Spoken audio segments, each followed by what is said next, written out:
සුබ දවසක් ඔයාලා හැමෝටම DM Secret YouTube channel එකට ඕගොල්ලෝ හැම දෙනෙක්වම සාදරයෙන් පිළිගන්නවා. ඔයාලත් කැමතිද ඔයාලගේ කොණ්ඩේ දිගට වවා ගන්න? එහෙනම් අනිවාර්යයෙන්ම මේක කරලා බලන්න. ඔයාලට අනිවාර්යයෙන්ම ලොකු රිසල්ට් එකක් ලබා ගන්න පුළුවන්.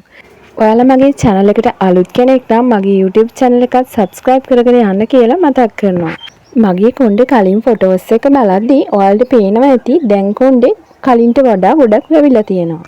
ගොඩ දෙනෙක්ගේ කොණ්ඩේ අකලට සුදු වීම, හිස කෙස් ගැලවී යාම, හිස් සොරි, කොණ්ඩේ අග පැලීම වැනි විවිධ ගැටලු තියෙනවා. විටමින් E වලින් පුළුවන් ද මේ ගැටලු වලට විසඳුමක් ලබා ගන්න? ඔව් පුළුවන්. විටමින් E වලින් අපේ හිස කෙස් අගලට සුදු වීම නවත්තනවා වගේම අපේ හිස කෙස් අධික ලෙස ගැලවී යාම නවත්තනවා. ඒ වගේම හිස් සොරි අවම කරලා අපේ කොණ්ඩේ වියලි බව අඩු කරනවා.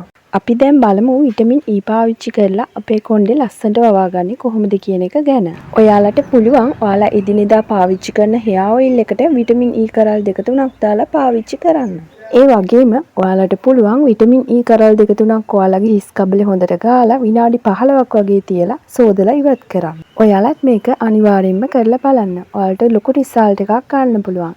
ඔයාලට මේ ගැන මගෙන් දැනගන්න මොනවා හරි තියෙනවා නම් පහලින් කමෙන්ට් එකක් දාගෙන යන්න අමතක කරන්න එපා. ඔයාලා හැමෝටම සුබ දවසක්.